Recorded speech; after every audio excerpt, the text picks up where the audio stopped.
یاد رکھیے،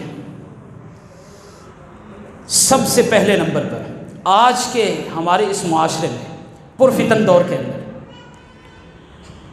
ہمیں خالص توبہ کرنے کی ضرورت ہے، جسے توبۃ النصوح کہا جاتا ہے۔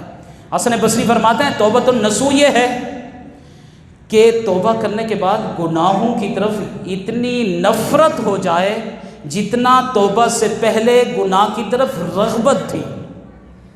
اور 4 چیزوں کا مجموعہ خالص توبہ کہلاتی ہے۔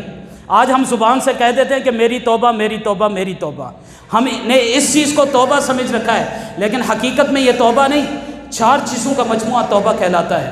سب سے پہلے نمبر پہ زبان سے استغفار کرنا، دوسرے نمبر پر اپنے اعضاء کو گناہوں سے بچانا، اور تیسرے نمبر پر دل کے اندر یہ عزم کرنا کہ میں نے گناہ نہیں کرنا، اور چوتھے نمبر پر گناہوں کے اسباب اور دوائی کو چھوڑ دینا، معاشرے کو چھوڑ دینا، سوسائٹی کو چھوڑ دینا، بری مجالس کو چھوڑ دینا، برے دوستوں کو چھوڑ دینا۔